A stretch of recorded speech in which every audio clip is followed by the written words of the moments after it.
हां बघा, motivational quote ह्या लाईफमधल्या गोष्टी आहे, याचं तुम्हाला रिझन सांगतो. सोचो मत सुरुवात करो. म्हणजे काय, एखादी गोष्टीत विचार करायचा, विचार करण्यातच तुम्ही 2-3 महिने घालवता. तुमचं मन काय म्हणतं, चला उद्यापासून अभ्यास करू, आणि तुमचा उद्या काही येतच नाही. बरोबर आहे ना, उद्यापासून असा अभ्यास करील, उद्या येतच नाही तुमचा, उद्या पेपरच येतो डायरेक्ट. समजलं.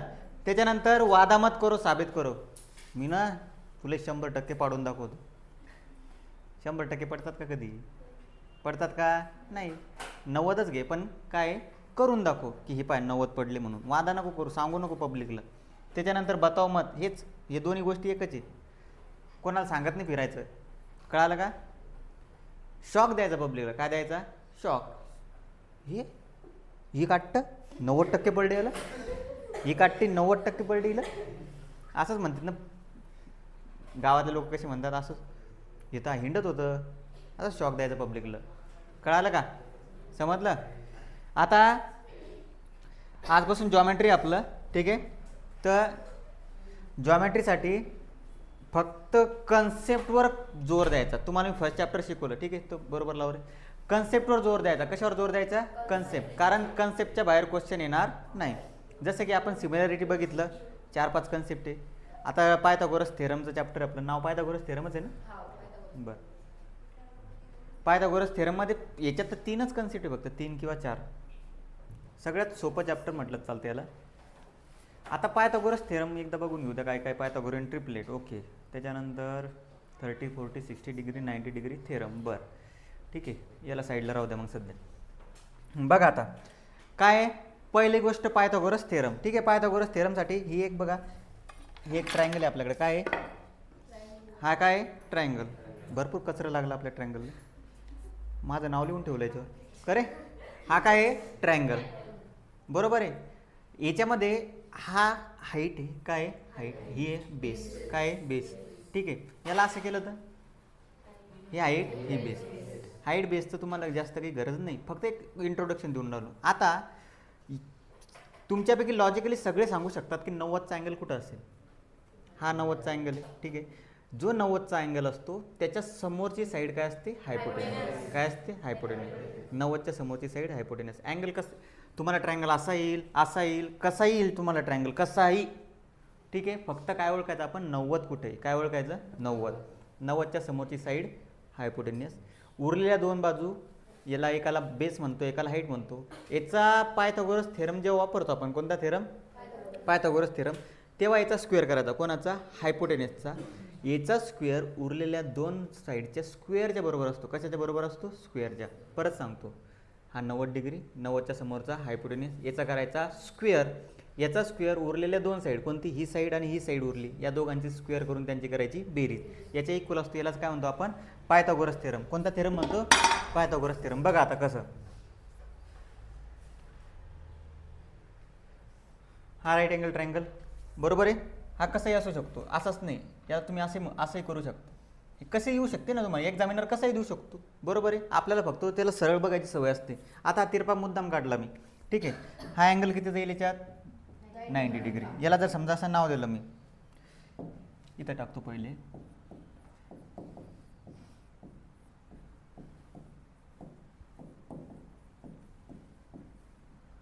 पायथागोरस थेरम, ठीक आहे. हां बघा, अँगल राहिला करे आपला, हा आहे आपला अँगल, ठीक आहे. मुद्दाम तिरपा तारपा काढला त्याला, कारण तुम्हाला वापरता आला पाहिजे तो. पायथागोरस थेरम सगळ्यांना माहीत असतो, पण यूज करता येत नाही. हा आहे समजा PQR, ठीक आहे. डायरेक्ट लॉजिकली विचार करायचा, काही लिहायची गरज नाही. बाय पायथागोरस थेरम टाकायचं. काय टाकायचं? बाय, शॉर्टकटमध्ये लिहितो सध्या मी, बाय पायथागोरस थेरम, ठीक आहे. आज काही एक जास्त क्वेश्चन होणार नाही, फक्त कन्सेप्ट समजून घ्या. कन्सेप्ट समजले की क्वेश्चन सोडवायला काहीच वेळ लागत नसतो. Pythagoras theorem. पायथागोरस थेरम कसा लिहायचा? डोळे लावून सांगतो तुम्हाला. याच्या समोरची साईड काय आहे? हायपोटेनस. तिचा स्क्वेअर करायचा. काय करायचा? स्क्वेअर. बाकी बाजूचा PQ square plus QR square. हा झाला पायथागोरस थेरम. लाईफ टाईम विसरायचं नाही. काय? जो 90 डिग्री आहे, ठीक आहे. बघा याच्यात भरपूर गोष्टी लक्षात ठेवण्यासारख्या. डायग्राम दिसली, 90 डिग्रीच्या समोरचा काय पायथागोरस थेरम. उरलेल्या दोन साईडची काय करायची स्क्वेअरची ॲडिशन. हे झालं पायथागोरस थेरमचं प्रमेय, आपण काय म्हणतो प्रूफ म्हणतो. ठीक आहे. आता प्रत्येक वेळेस तुम्ही डायग्राम काढणार का? प्रत्येकच वेळेस डायग्राम काढणार का? आता आपण सप्लिमेंटरी क्वेश्चन म्हणतो. सप्लिमेंटरी म्हणजे काय? क्वेश्चनमध्ये क्वेश्चन. सप्लिमेंटरी नाही म्हणत त्याला. क्वेश्चनमध्ये क्वेश्चन, क्वेश्चनमध्ये क्वेश्चन. जेव्हा क्वेश्चनमध्ये क्वेश्चन असतो तेवढा एवढ्या डीपमध्ये सोडवायची गरज नसते. सपोज असा क्वेश्चन आला तुमच्यासमोर, इकडे बघा बरोबर, फक्त बोलू नका कोणी, ॲन्सर येत असलं तरी पण. In triangle ABC angle B is 90 degree. कोणता 90 डिग्री? बी. आता तुम्हाला माहिती आहे जो अँगल 90 डिग्री असतो तो सोडून उरलेला कोण असतो? हायपोटेनस. आता अँगल B 90 डिग्री आहे, तर हायपोटेनस कोण असला पाहिजे? AC. झालं Pythagoras theorem. AC square is equal to AB square plus BC square. प्रत्येक वेळेस डायग्राम काढण्याची गरज आहे का? म्हणजे परत जर मी असा क्वेश्चन टाकला तुमच्यासमोर, in triangle LMN angle N is 90 degree. कोणता अँगल 90 डिग्री आहे? N. आता थोडा चेंज केला, N 90 डिग्री आहे तर हायपोटेनस कोण असला पाहिजे? LM. कोण असला पाहिजे? कारण N 90 डिग्री त्याला सोडून द्या, उरलेला तुमचा hypotenuse. LM square is equal to काय होईल मग? LN square plus MN square. हे झाले तुमचे पायथागोरसचा थेरम. ठीक आहे. फास्टमध्ये लिहून घ्यायला बघा, हा आहे पायथागोरस थेरम. ठीक आहे. पायथागोरस थेरम तुम्हाला कळाला जवळपास. आता याच्यानंतर असतात ट्रिपलेट. काय असतात? ट्रिपलेट. पायथागोरियन ट्रिपलेट म्हणतो आपण त्याला. Triplet, Pythagorean triplet. Pythagorean triplet. आता पायथागोरियन ट्रिपलेट म्हणजे काय नेमकं? तर पायथागोरियन ट्रिपलेट म्हणजे काय? 3 व्हॅल्यू असतात. 3 व्हॅल्यू. किती व्हॅल्यू? 3. आता सपोज 3 व्हॅल्यू आहे, 3, 4 आणि 5. ह्या 3 व्हॅल्यू आहे. आता हे पायथागोरियन ट्रिपलेट आहे का नाही, याच्यासाठी काय करायचं? याचा स्क्वेअर करायचा शेवटचा. कोणाचा स्क्वेअर करायचा? शेवटच्या टर्मचा. बघा समजा सपोज 5 स्क्वेअर किती होईल? 25. याला द्या 1 नंबर. 3चा स्क्वेअर किती होईल? 9. याला द्या 2 नंबर. आणि 4चा स्क्वेअर किती होईल? 16. याला द्या 3 नंबर. ठीक आहे. मग फ्रॉम 1, 2 and 3, फ्रॉम 1, 2 and 3 या दोघांच्या स्क्वेअरची ॲडिशन. छोट्या बाजू कोणते आहे? 3 आणि 4. यांची बेरीज करा मग. 9 + 16 is equal to 25. That is काय? 3चा स्क्वेअर प्लस 4चा स्क्वेअर बरोबर काय आलं? 5चा स्क्वेअर. ठीक आहे. देअरफॉर दीज आर, किंवा दीज आर म्हटल्यापेक्षा 3, 4, 5 आर पायथागोरियन ट्रिपलेट.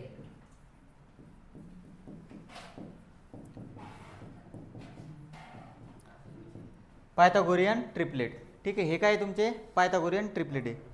ठीक आहे. क्वेश्चन सॉल्व केला वाटतं आपण.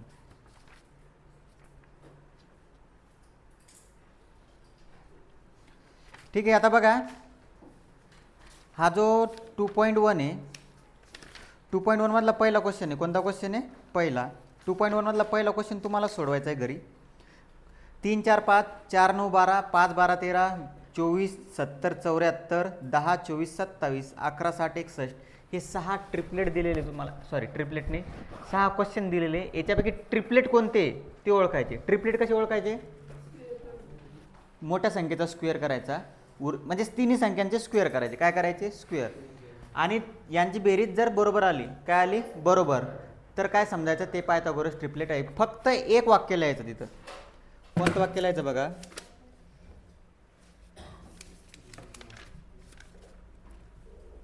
वाक्य इथं असं लिहायचं. असं झाल्यावर एका मार्काला क्वेश्चन येतो हा.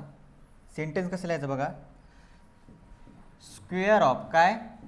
Square of largest number. सोपं आहे वाक्य, काही अवघड नाही. Square of largest number is equal to sum of square of smaller number. Smaller number म्हटल्यापेक्षा sum of square of remaining number करा. Remaining number.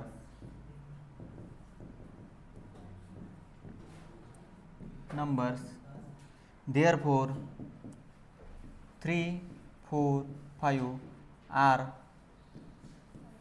Pythagorean triplet.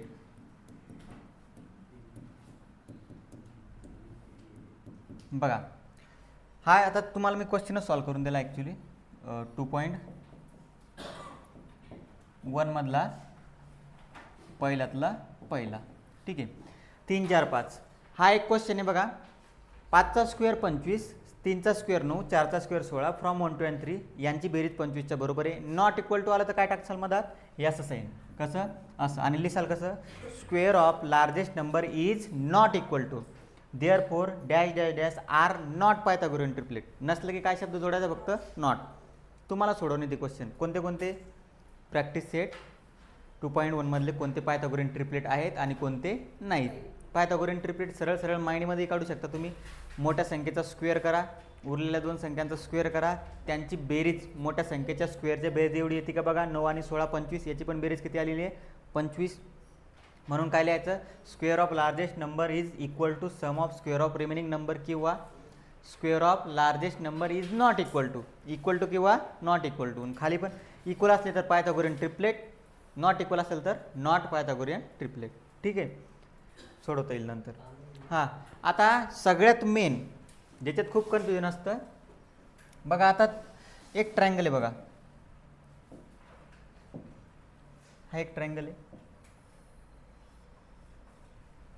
आणि हा एक ट्रायंगल आहे. ठीक आहे समजून घ्या थोडंफार.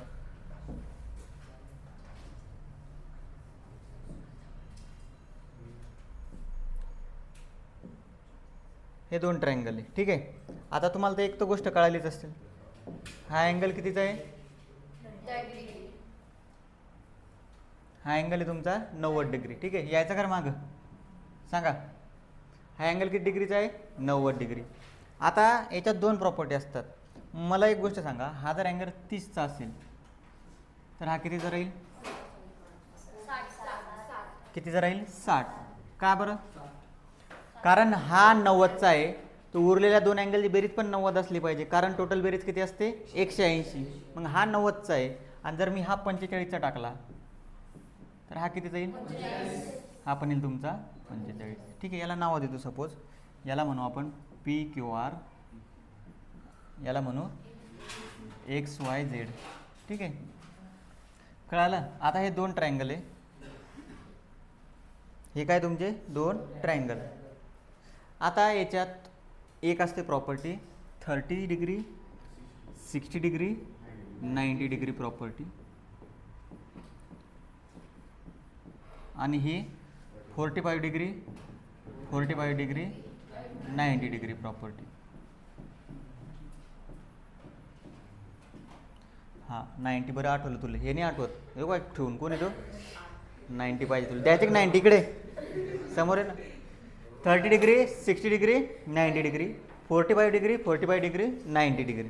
ठीक आहे आता याच्यात 30 60 2 डिफरंट अँगल आहे पण 45 सारखेच आहे. ठीक आहे म्हणजे याच्यात फक्त एकाच प्रॉपर्टी यूज आहे. आता याच्यात सिम्पल असते बघा. याच्यात पहिली प्रॉपर्टी असते साईड ऑपोजिट टू 30 डिग्री उलट झालं टू 30 डिग्री आणि दुसरी प्रॉपर्टी असते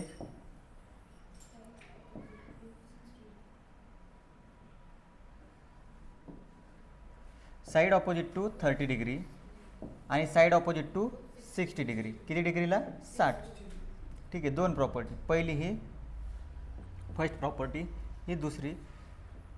लाईफ टाईम लक्षात राहू द्या 11-12 मध्ये तुम्हाला हे डायरेक्ट यूज करणं आहे असं दिसणारच नाही. प्रॉपर्टी कुठं डायरेक्टच व्हॅल्यू काढलेली दिसेल तुम्हाला असं मग तुम्हाला तिथं कळणार नाही आलं कुठून ॲन्सर आहे. साईड ऑपोजिट टू 30 डिग्री मॅथमध्ये बरोबर फक्त शिकून घ्यायचं की चालू काय. 30 डिग्रीला ऑपोजिट बाजू सांगता येत नसेल तुम्हाला तर मग तुमचा 10वीत शिकून काही फायदा नाही. 30 डिग्रीला ऑपोजिट बाजू कोणती आहे PQ. 60 डिग्रीला ऑपोजिट बाजू कोणती आहे QR. इथं सेम कन्सेप्ट राहील साईड ऑपोजिट टू 45 डिग्री. किती डिग्रीला 45 डिग्रीला. 45 डिग्रीला ऑपोजिट बाजू किती आहे आता सांगा बरं. एक कोणती आहे वाय झेड, बरं एक्स वाय, दुसरी कोणती आहे वाय झेड. ठीक आहे, दोन्ही काय सारख्याच येतील ना, कारण तो आयसोस्केलस ट्रायंगल बनतो. आयसोस्केलस ट्रायंगल्स म्हणजे काय, ज्याच्या दोन बाजू सारख्या आहे, आणि दोन बाजू सारख्या असल्यावर दोन अँगल कसे येतील सारखे, त्याला म्हणतो आपण आयसोस्केलस ट्रायंगल. ठीक आहे, आता ही जी असते 30 डिग्रीला ऑपोजिट बाजू, ती 1/2 असते हायपोटेनियसच्या. हायपोटेनियस कोणता आहे, हायपोटेनियस, हायपोटेनियस तुमचा PR. 60 डिग्रीची ऑपोजिट बाजू असते √3/2. काय असते √3/2 आणि हायपोटेनियस. आणि ही किती असते 1/√2. किती असते 1/√2. हायपोटेनियस कोणता आहे XZ. हायपोटेनियस आहे तुमचा XZ. म्हणजे लक्षात काय ठेवायचं, 30 म्हणजे 1/2, काय 30 म्हणजे 1/2, 60 म्हणजे √3/2 आणि 45 म्हणजे 1/√2.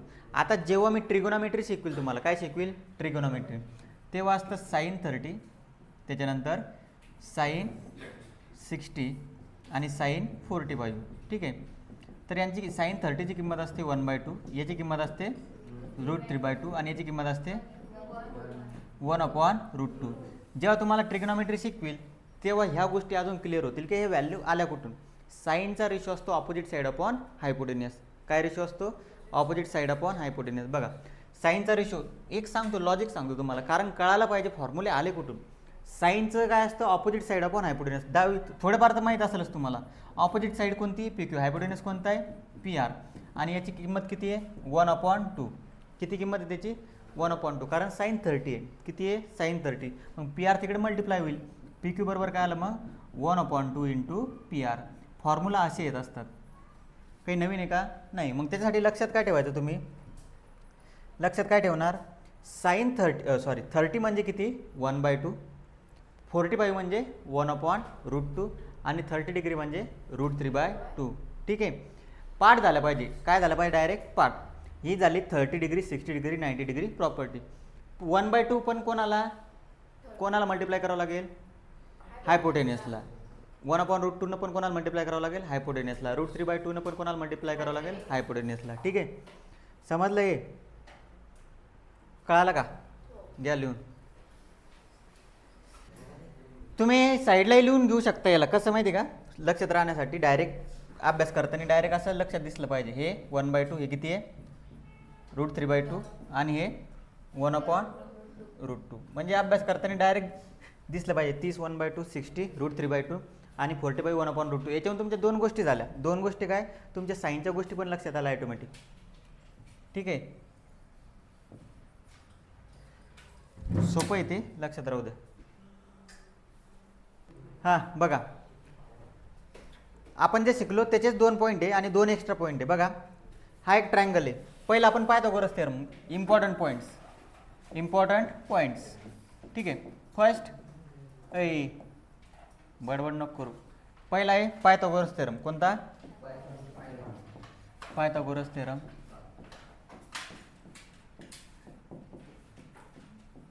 पायथागोरस थेरम याचा एक खाली सांगतो तुम्हाला, याचाच कॉन्व्हर्स असतो. काय असतो converse of Pythagoras theorem. PG टाकतो फक्त, पायथागोरस थेरम. थांबा तुम्ही, येतो मी तिकडे आता. एवढं झालं की हा आहे तुमचा पायथागोरस थेरम. पायथागोरस थेरम माहिती तुम्हाला काय, फक्त एक जनरल टाकून देतो. Hypotenuse square is equal to base square plus height square. हे तुम्हाला लक्षात ठेवण्याची गरज नाही. तुम्हाला सांगितलं मी पायथागोरस थेरम कसा यूज करायचा, फक्त हायपोटेनियस ओळखायचा ट्रायंगलमधला, हाईटचा स्क्वेअर. हा आहे तुमचा पायथागोरस थेरम. कॉन्व्हर्स म्हणजे काय, कॉन्व्हर्स म्हणजे काय, जर असं असेल, आता मी तुम्हाला लिहून नाही देत, फक्त सांगतो ओरली. असं जर असेल तर तो ट्रायंगल कोणता असतो, triangle is right angle triangle. Right angle triangle. Converse म्हणजे काय रे, उलटा. म्हणजे काय, जर राईट अँगल ट्रायंगल असेल तर हायपोटेनियसचा स्क्वेअर उरलेल्या दोन साईडच्या स्क्वेअरच्या बरोबर येईल. याचा कॉन्व्हर्स म्हणजे काय, जर एका साईडचा स्क्वेअर उरलेल्या दोन साईडच्या स्क्वेअरच्या बरोबर असेल तर तो कोणता ट्रायंगल बनला, राईट अँगल ट्रायंगल. हा झाला तिसरा पॉईंट. असा एक ट्रायंगल आहे बघा, एक एक ट्रायंगल आहे, हा एक ट्रायंगल आहे, ठीक आहे. याच्यात मी जर एक परपेंडिक्युलर टाकला, काय टाकला? परपेंडिक्युलर. याच्यावरच क्वेश्चन आहे तुम्हाला या चॅप्टरमध्ये, या परपेंडिक्युलरवरच खूप क्वेश्चन आहे. पी, क्यू, आर आणि एम, ठीक आहे. आता याच्यावर दोन प्रॉपर्टी आहे. याच्यावर पहिली प्रॉपर्टी आपली सिमेट्री. कोणती? सिमेट्री किंवा सिमिलर ट्रायंगल म्हणू आपण, सिमिलर ट्रायंगल. लक्ष द्या, या प्रॉपर्टीच्या बाहेर तुम्हाला क्वेश्चन नाही. सिमिलर ट्रायंगल पहिली कोणती प्रॉपर्टी आहे? Similar triangle. आणि दुसरी सगळ्यात मेन थेरम ऑफ, ऐकलेला असेल तुम्ही, शिकले असेल तर थोडंफार, थेरम ऑफ जिओमेट्रिक मीन. कोणता? स्कूलमध्ये थोडंफार शिकले असेल ना, थेरम ऑफ जिओमेट्रिक मीन. ह्या दोन प्रॉपर्टी आहे अशा ट्रायंगलवर. कशा? असा ट्रायंगल म्हणजे काय? जो 90 डिग्रीचा अँगल आहे त्याच्यातून परपेंडिक्युलर. काय? जो 90 डिग्रीचा अँगल आहे त्याच्यातून परपेंडिक्युलर. 90 डिग्रीचा अँगल कोणता आहे? क्यू. त्याच्यातून परपेंडिक्युलर टाकला तर दोन पॉसिबल प्रॉपर्टी आपल्या. पहिली आहे सिमिलर ट्रायंगल. सिमिलर ट्रायंगल म्हणजे काय? जेवढे ट्रायंगल फॉर्म झाले ते सगळे सिमिलर आहे एकमेकांशी. कोणते कोणते ट्रायंगल फॉर्म झाले? P Q R. दुसरा कोणता फॉर्म होईल? आर. बघा, P Q R, P M Q, P M Q. आणि तिसरा कोणता? R M Q, R M Q. म्हणजे हे अशी फिगर आली तुमच्या समोर की समजून जायचं याच्यात बनणारे तिन्ही ट्रायंगल सिमिलर आहे. हे सिमिलर का दाखवतो आपण? साईडचा रेशो घ्यावा लागतो. कशाचा रेशो घ्यावा लागतो? साईडचा. मागच्या चॅप्टरमध्ये बघितलं आपण काय घेत असतो आपण? रेशो. ही पहिली प्रॉपर्टी. आणि थेरम ऑफ जिओमेट्रिक मीन सगळ्यात सिम्पल. परपेंडिक्युलर कोणता टाकलेला आहे? समजा Q M is perpendicular to कोणाला टाकलेला आहे? P R. Q M is perpendicular to P R. त्याच्यानंतर त्याची प्रॉपर्टी बनते, जो परपेंडिक्युलर आहे त्याचा करायचा स्क्वेअर. कोण परपेंडिक्युलर? Q M. त्याचा करा स्क्वेअर. क्यू एमनं ज्या दोन बाजू डिवाइड केल्या, कोणत्या बाजू डिवाइड केल्या? दोन. पी एम आणि एम आर. त्यांचा करायचा गुणाकार. पी एम गुणिला एम आर. ही या 2.1 मधली सगळ्यात most important property, theorem of geometric mean. आणि लास्ट एक शिकलेली तुम्ही आत्ता, 30 डिग्री, 60 डिग्री, 90 डिग्री. आणि दुसरी 45, 90 डिग्री. तर इकडं 30 डिग्री म्हणजे किती? फक्त एवढं लक्षात ठेवा, 1/2. 60 डिग्री म्हणजे √3/2. आणि 45 डिग्री म्हणजे 1/√2. ठीक आहे. याच्या बाहेर तुम्हाला क्वेश्चन राहणार नाही, काहीच क्वेश्चन राहणार नाही. पहिलं काय? पायथागोरस थेरम, त्याचा कॉन्व्हर्स. दुसरं काय? एक ट्रायंगल राहील त्याच्यात तिन्ही ट्रायंगल सिमिलर किंवा थेरम ऑफ जिओमेट्रिक मीन. आणि हे 30 डिग्री, 60 डिग्री, 90 डिग्री प्रॉपर्टी. ठीक आहे. आपण क्वेश्चन उद्या घेऊ.